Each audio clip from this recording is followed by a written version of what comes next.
The Sports Scouting Report with Lee Burkeen. Brought to you by Medine's Collision Center in Baton Rouge. Take control, choose Medine's. Grosse Savant Lodge, south of Lake Charles, the true sportsman's paradise. Treads and Care Company in Central, the tires you need, the service you want. Harvey Auto in Shreveport, Bossier City, the name you have trusted for years. And Gage in Baton Rouge. Get better connected with Gage. Here's your host, Lee Burkeen. Hi everyone, I'm Lee Burkeen, your host of the Sports Scouting Report podcast. Be sure to watch our shows on YouTube. Go wherever you get your podcasts. We're on Podbean. You can catch it on iHeartRadio. You can catch it on any podcast format. We're also on our website, lafootballmagazine.com, and also Twitter. I can't leave Twitter out. I don't do Twitter, but we have Twitter. And I will answer a private message. I'm just not Twittering all day long.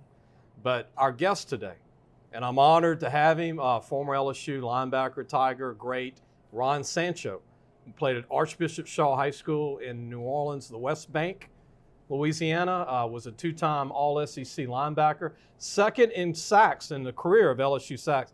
He told me earlier, Rodell Melanson is number one who taught him that when he came in at LSU. But I want to introduce Ron Sancho. Ron, thanks for joining us, man. Nice to be here. Look, I see you on a few Saturdays every year. Yeah. I've gotten to see you and really admire how you know the game, that you just didn't play the game, you know the game. Yeah. What's it like doing podcasts now? Because I saw you on, is it The Boot? Is how do you say that? Yeah. We do a little podcast every, tonight as a matter of fact, it'll be Tuesday night. So Okay. We do it at 7:30 and we do it for an hour. And we have guests and different people come on. Josh Booty sometimes. We'll get you on. Come on now. Yeah, you can come on too. There you go. Like everybody who knows football, man. We're going to go backwards, or we're going to go forwards and then go backwards. But tell everybody what you're doing now. You Business-wise? Yeah, business-wise. I own two businesses. I own a cardiology business, Cardio Health Solutions. We started that in 2013, and Okay. It's been going on now for about almost 10 years. Going to be 10 years this April. Doing very well. We do cardiac imaging all throughout Louisiana, Mississippi, Florida, all the way up to Illinois. Okay. And then we have another business we started about 3 years ago, which is JLK Construction. I named Okay. that after Josh, Lauren, and Kate. my Okay. kids. Okay. So, There you go. I wanted you to be able to promote that too. And yeah. but you still follow LSU. You're still a big fan, Huge, even though you're a yeah. former player. Yeah. What is it like? Was a fan before I played for LSU. What was it like growing up in New Orleans? My dad was an LSU freak, Lee. I mean, he hated Tulane and he loved LSU. That's the way it went. We listened to LSU on the radio back in the 70s. Hap Gaudy and those make guys. gumbo and listen to radio, And I was the last of five, so we had a lot of kids. But it was that, and before the Saints came, it was the Packers because he loved the Packers. And when the Saints came, my daddy had Saints tickets for all the family, which was a lot back then. There was 7, Wow. We went to all the Saints games in Tulane, freezing and carrying them wet bags and wet paper bags to, all the way through to the Superdome until I went to high school. Man, so Pete Jenkins recruited you. You told me. He did. And in your class, Mickey Guidry from your school. Yeah. Nacho. Mickey Nacho. Nacho, don't want me to call him Nacho. Nacho Joe Joe Abogamo. Abogamo. But all one class from Shaw. Yeah. We all freshmen came in together and we left together. And, Notch was recruited by everybody. I was recruited by most of the SEC schools in the South, not the big schools. I say not the big. LSU, of course, is big. Auburn, but at the time they were 4 and 7. Good. Yeah, they were hurting. We had just gotten a new coach on Sparga, and Nacho was thinking about Joe was thinking about going to Alabama. So I met with him one Saturday, and I told him to come to LSU with me. I'm hoping that had something on his decision, but he wound up doing well. And then Mickey was kind of late. They offered Mickey a scholarship late, but he had a good senior season, so he came in, and Mick had a good career at LSU. It's a shame that we had Tommy Hodson there because any other time Mickey would have started somewhere else. And you could see the talent when he came in. He helped us in my senior year in Alabama game. Mickey would always come in, and every time he'd drive it down for a touchdown as a switch up. So he really was, talented. Take him out. Yeah, that's right. Bring back Tom. Yeah. You kind of wish LSU would be doing that now. Yeah, all right. Yeah. And you played with some great players that were older than you, Dalton Hilliard. Dalton, great guy. Michael Brooks. Great guys, man. Talented. Dalton had legs you wouldn't believe, man. I mean, he's reminding like a tornado. He'd shift, and he always had his base. He was hard to get a hold of. You get a hold of his top, you didn't get a hold of him. You had to bring him down by the legs, and those legs were huge. Before you went to LSU in '82, I'm sure you were watching it like I did with my dad, the Alabama game. Oh yeah, where he went through 9 people. Yeah. And they tried to grab his legs. He just went right through. Yeah, he was strong. He's strong as heck. Dalton could run. He did well with the Saints, you know. And then of course Michael Brooks is a legendary linebacker at LSU. Every linebacker at LSU. If they don't know about Michael Brooks, then that's a shame, because he, to me, was the best linebacker to ever go through the school. He was unbelievable. I mean, you got the guy, not only was he physical, man, I seen him in an Alabama game. And I'm looking, I was on the other side of him, right? I saw the tackle block him. He lifts up the tackle with his forearm. The guard goes for his knee. He swats the guard down. He throws the tackle out his way. He picks up the center and throws him into the quarterback for a sack. Chaos. And I'm just like, How do you do that? Yeah, not me. So. And he wore number 94. He was a rush in, but he was like a Lawrence Taylor. He was wonderful to watch. I mean, he would come off. He was one of these guys that would come off on plays, and people would go, "He's the only one that could do that." I remember in '87 or '6, y'all playing Kentucky in Tiger Stadium. Yeah. And he hit Bill Ransdale so hard. Yeah. Bill didn't want any more of it. He was all conference. Yeah. Remember Higgs? Higgs at running back. Yeah. But y'all were just pounding. I think y'all scored only 7-10 points that night. Yeah. But they didn't score anything. No, we won. One shutout. It just, Mike was like that, man. He was like Michael the Archangel. If he was on your side, you thought you were going to win. And when he got hurt in the Florida game, it just we won it, but it deflated us so bad. Me and Hill were always at each other for that one position on the other side of him. And then when he got hurt, we were both on the field. And we wound up doing real well. Our senior year, me and Merrick wound up being one of the best teams in the country at outside linebackers. That bad turf in Florida they took up. Yeah. We're going to be back with more of Ron Sancho, and we're going to talk about how I think the best linebacking core ever was him and Eric Hill and Michael Brooks. And then Sean Burks was a little older, but man, what a crew at LSU. We'll be right. Toby Caston too. We'll be right back. Listen, whatever you're driving right now, Tommy Harvey wants it. Bring it in to Harvey Subaru, Lexus of Shreveport, Bossier City, or John Harvey Toyota. They're paying big bucks for all trades right now. They'll cut you a check right there. Tell them Lee sent you. If you need a paint job or repairs to your vehicle, go see Madine's Collision Center located in Baton Rouge, Louisiana on Kincaid Avenue. The number to call is 357-7983. That's 357-7983. Your Baton Rouge Accident Advisors. Welcome back. You're watching the Sports Scouting Report. I'm your host, Lee Burkeen. Podcast. Be sure to catch it. And also, look, I want to mention the great restaurant we're at. DiGiulio Brothers Italian Restaurant on Perkins Road. If you don't know where it's at, it's past Acadian, right by LSU. Great Italian food. Awesome. Ron, you've been awesome, here. Awesome. You and your wife. Me and my wife, we love it. We loved it ever since we found it, about 10 years ago, huh? Food's amazing. Even though I'm not from New Orleans, it reminds me of a New Orleans cafe. You got the menu in the back. It's real cozy and great place to come and drink wine, if you want Diet Coke, whatever you want to do. But I want to get back with Ron Sancho. Ron, your wife told me something. I remembered way back, but I had forgot. But you played in the Super Bowl in '90. 1990, Denver Broncos. Denver Broncos. But you want to tell a story about you and John Elway. Yeah. I can't tell it about the Super Bowl. We lost 55-10. So you played it. Yeah, we did.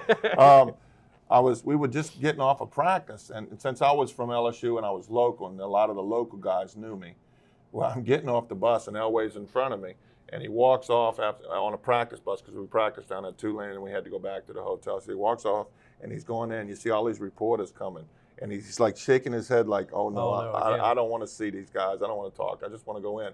They pass him up and come to me, and they start talking to me, and he looks back like, "Who the hell's this guy?" WWL is like, we want to WGS. That's funny, but it just shows you they go to their local boy. So and then John's like, wait a minute. Yeah, now he wants to talk. Yeah, where's my attention? Yeah, that's right. Speaking of all the players you played with, I remember you telling Joe around me, Albergamo, that the toughest guy besides Eric Andelsek to you was Eric Hill. Eric's tough. Eric was not a guy in the locker room you want to mess with. No. Those are two guys you're never going to tell anything to other than yes, sir, and no, sir. Trust me, I mean. Lose some fingers. That would have been, Eric Hill and Eric Andelsek. That's two big boys, man. Eric Andelsek was 6 foot almost wide, and he was V'd. He was 330 pounds V'd. Concrete. You know? And Eric was 250, 255 chiseled. You know, those guys, I'm not that kind of football player. I was a finesse, read the guy, I read the backfield. Those guys would just punish people. Ron, you played at what, 220, 215? I played about 230, yeah. 230? Yeah. But you were lighter out of high school. Fat. Yeah. So I was fatter than that. It wasn't because of this, it was 230, you know. But in high school, you what, 210, 215? I was about 215 in high school, yeah. And, I mean, you were known as the guy that was going to play every down like it was your last. Yeah. I mean, well, I enjoyed it. I read the backfield a lot. I mean, I wasn't a guy that wanted to hit the lineman or punish him for coming in my territory. Yeah. I wanted to get the guy down. That's it. Yeah. I wanted to pass rush. I like pass rushing more than anything. When we got to be seniors, we actually got to do nickel, which I didn't get to do most of my career because I was being pulled out for the ends. But in the end, Jenkins thought that me and Hill were better pass rushers than the ends he had. So we went down and we became the defensive ends in the nickel package. Now, speaking of Arnsparger, known as a guru of defense. Yeah. The Killer Bees, Miami Dolphins. I mean, I still see it today. I mean, the things, there's a story there, but when I was a freshman, I started, a redshirt freshman, and I was the only one that was on a defense that was new. And I you know, that's a lot his defenses are a lot tough. They're hard. And, you know, but once you understand them, so one day, right before practice, right before the first game, the Monday before the first game, he lets the team go out and he calls me into his office, and I figured, you know, this is trouble. Yeah. But he sits down and he says, "Look, I'm going to teach you these 10 rules of my defense. And if you follow them, you'll never be out of place. And that's all I can do for you is put you in the right spot. It's up to you to make the play." And no matter where I've gone and what I've done, even to this day, they apply. Just little things like if you're on the weak side, you never let 2 outflank you.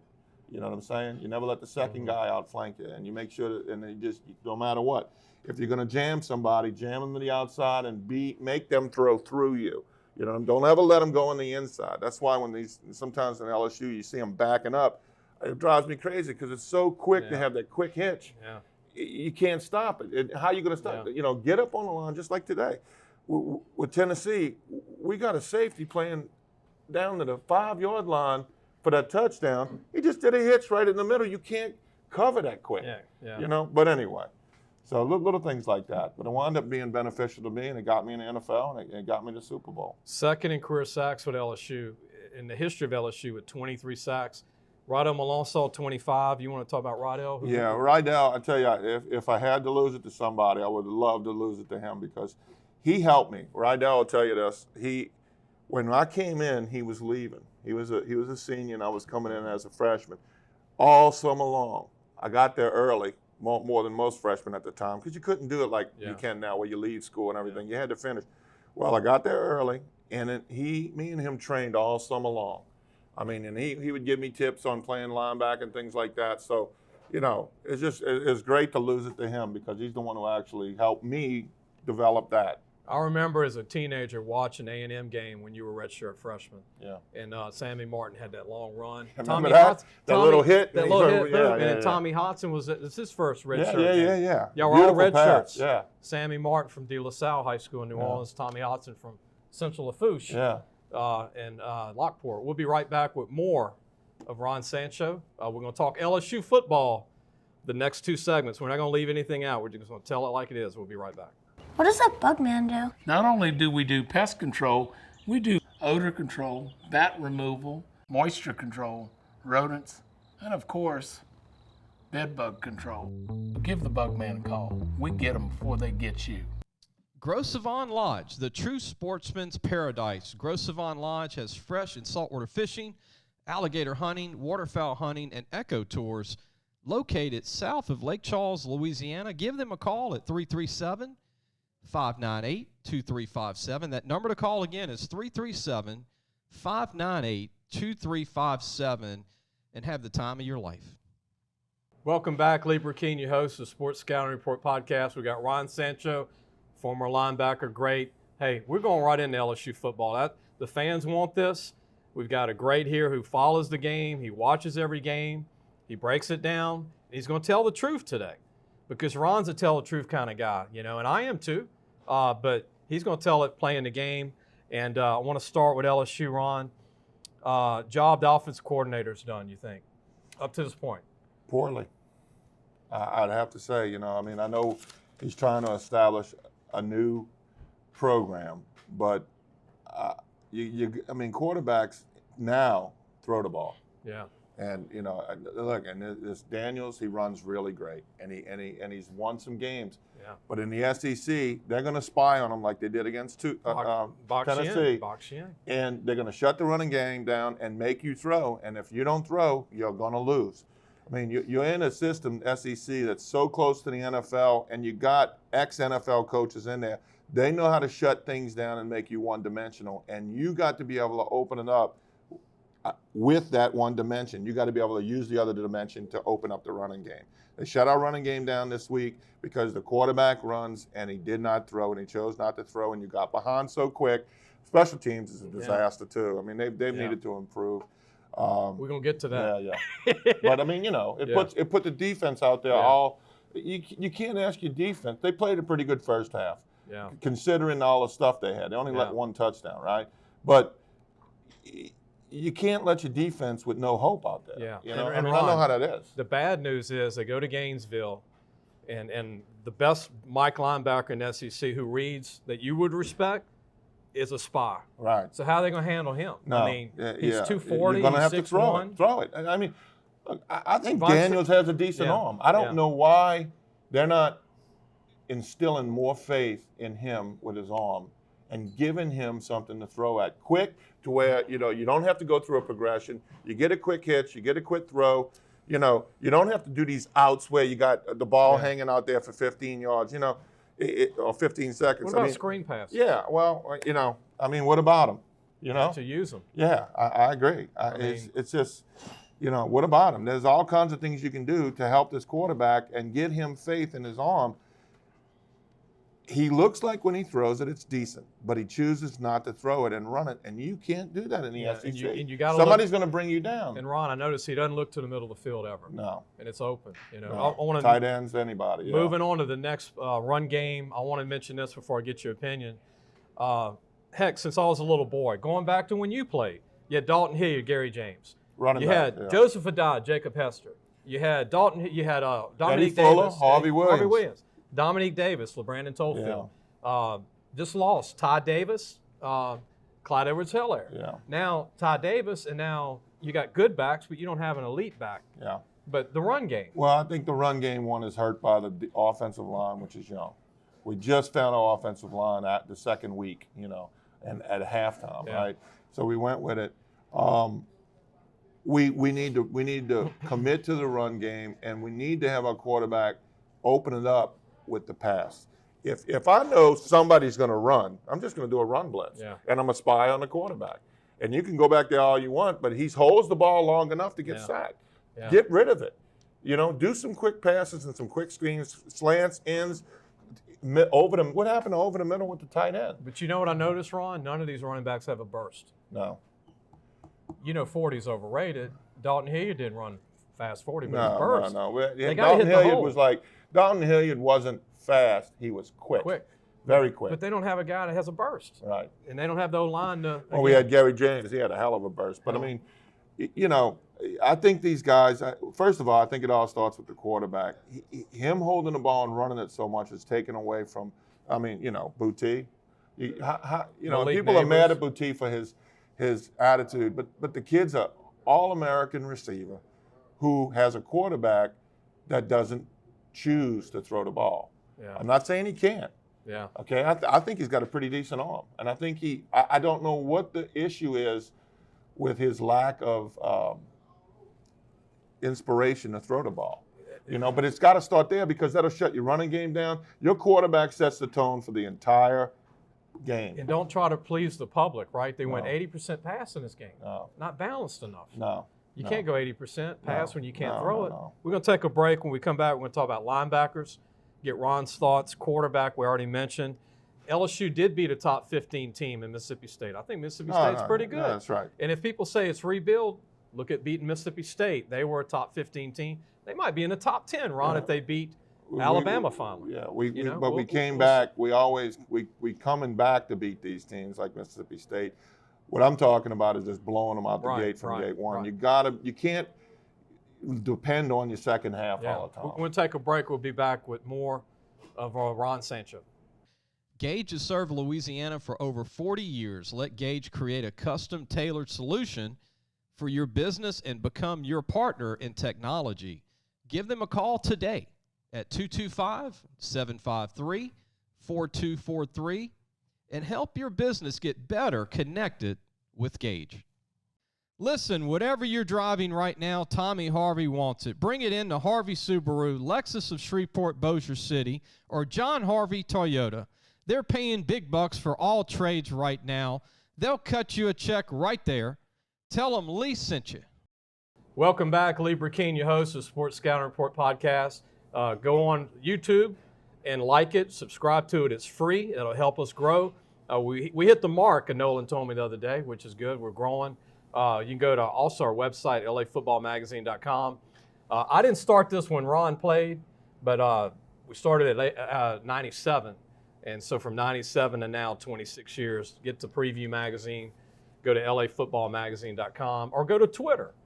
And if you got a question for me, just private message me. I'll message you back as long as something I can answer.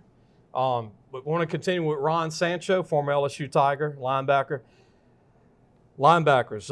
LSU's got some good linebackers. Micah Bakersfield. Yeah. They played the freshman recently, Tolan. Yeah. They got the freshman from Texas who's doing a great job, who didn't play a lot this past week. And then they've got a couple other guys. I mean, Greg Penn's good, number 30. Yeah. Who's that freshman that got a couple of sacks? Perkins. Perkins is doing real well. This is a good group. Yeah. They got a lot of.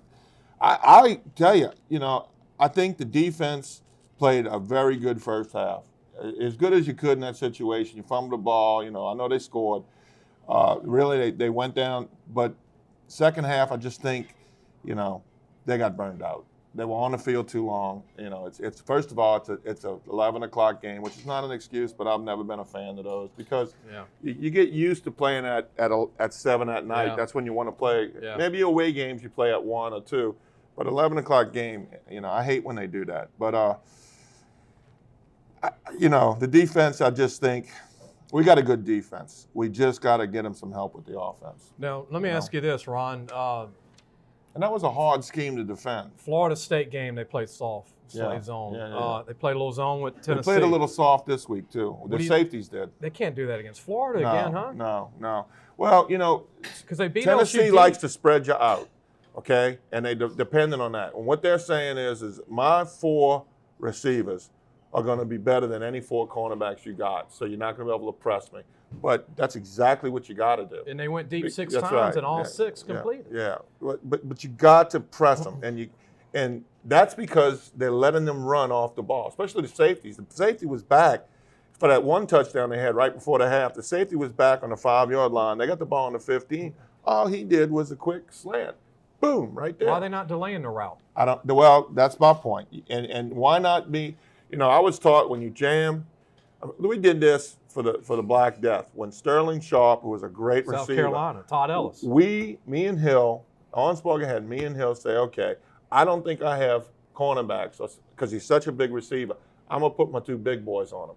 So that's what we did. We went outside, and our whole job was to do this. Muscle him. Jam him, make him go outside, and make him throw through us. He caught 1 pass at most the whole day. And that was for like an out. He was really non-factor in the game. You can take somebody out, and then you can play zone from it. But I don't know. I don't know what the issue is. I don't know if they don't know how to jam. I don't know what they're being taught, but the defense overall has played well this year. I just think they got tired of being in the heat and having no help coming from the offense. Now, before we get to special teams, which is atrocious, receivers dropped a lot of balls the last game. A lot of balls. A lot of balls. Well, J. Ray Jenkins had a TD. Butte dropped a TD. Yeah. What's the deal with the fumble Ruski, you think? Well, I don't know. You need to be able to catch it when it's your time. I mean, you can't sit down there and say, well, I haven't caught it all year, therefore you. When it's your time, you got to make the play. They don't have a Wendell Davis. No, they don't. That's a shame, a possession, But, people make mistakes, but you can't make that many mistakes and win against a team like that. I mean, your first kickoff's a fumble. Right. Come on, man. Right. I mean, control the ball. All right. Speaking of special teams, the best guy on the team, would you agree, is Jay Brumlett, the punter? Yeah. He might be the best player on the team. He's done a great job. Yeah, and he's done a great job. I mean, he can boom it, can he? He can boom it. Yeah, you'll be seeing him on Sundays. He'll be a star. Oh yeah, you'll see him on Sundays. He changes directions of the possession. He's got a Thank God he was great doing kick. well. 60-yard punts is awesome, man. Thank God he did good Saturday. Yeah, he did. Could have been 80-0. Yeah. I mean, what do you think of special teams? Now, we're a little iffy at kicker still, and we're a little iffy getting the ball punt kick return game coverage. We need to focus on special teams just like it's the offense and the defense. One of the things I can tell you is that you can't take special teams as a team. You can't do it at 10 minutes at the end of the day. Especially you got to take special teams and emphasize it. Yeah, and one day out the week, have most of your practice on special teams, at least half of it. You can get to the offense and the defense, especially like a Thursday practice. Right before when you're just doing shoulder pads and shorts. That's what we used to do anyway. I don't know if they're still doing that. Focus on your special teams. Focus on your lanes. Focus on getting in. Focus on it like it's the offense and the defense, on everything, and get it right. No shoulder pads now. No. Oh, that's it? Just helmet. They don't it's football. They don't want you to hit no more. They don't want you to hit anymore. They go. go. It's getting to be touched before long. You're going to touch the quarterback, and it's over with. What do you think the final season record wins will be? It's tough, huh? It's tough to gauge right now. I'll say this. If we play like we played and we continue to play like we played, maybe 3 more wins. Maybe 7-5. Yeah. Maybe. Arkansas doesn't look good. No. But, anybody could beat anybody. Ole Miss looks good. Yeah, they look good. Yeah. Ole Miss looks good. Florida looks good. I mean, Alabama, okay, they look good. Right, even without the quarterback. That's right. I think we have the talent. I really do. Look, I think LSU has the talent to beat anybody. I think Coach he's got some growing pains, and, maybe we need to give him a little slack. I know I'm frustrated like everybody else with the way we're playing, but he is trying to implement a system that wins. And this is what he has right now. Yeah. And next year we'll have a different situation. But you got to make the best of this situation. You got to be realistic. I wouldn't mind. I don't understand why we don't play 2 quarterbacks. Now maybe I don't understand something, so I don't get it. But if he's available and he's there, it can't hurt to give him a series. When I played with Hodson and Guidry always had a series, and he came in and helped us. Yeah. We wouldn't have won the Alabama game my senior year, which is the SEC. Had we not put Mickey in, and he goes and runs it down and scores at the end of the half. Osborne had that pro mentality. Yeah, he wanted his backup to get reps. That's it. So anyway. Before we end the show, Ron, your biggest cheerleader's here, your wife. You want to mention her today? Yeah. My baby, huh? We've been married 35 years. 35. 35. Wow. We've been dating 40 years. Since high school. Since high school. She was a Shaw cheerleader. Cheryl Labrano Sancho she is the mother of my 3 children and the love of my life, and she's here to support me today. She's here today. You, baby. Yep. There you go. Boy, brownie points for the whole year. Brownie points, yeah. Ron, thank you for being here, man. Lee, thank you, Thank you, man. Maybe we can do it again. Absolutely. Do it again, and want to tell everybody, look, you can catch the show on Friday. It'll be up Friday in the afternoon. We're going to get it to Ron and his wife and his family, and also we got our show that you watched on Wednesday with Hey, what about that quarterback, 6'5", that came in? Oh, from he was East nice Louisiana? looking, yeah. Yeah, Nils, he those looks kind of like a guys good you got to prospect, evaluate a little bit. That's your Yeah. next Mickey Guidry Yeah. coming out. But be sure to watch our show on Monday. We'll have a great show. We'll recap, hopefully the Florida game. Hopefully it's something nice to talk about. And then Wednesday we'll have another high school coach. Friday we'll have another ex-player for either LSU. We hadn't had Tulane on. But we'll have a maybe UL, maybe Tech. We'll get Nichols, on the bayou there. Yeah, on the bayou. We'll be back. We'll be back on Monday. We'll see.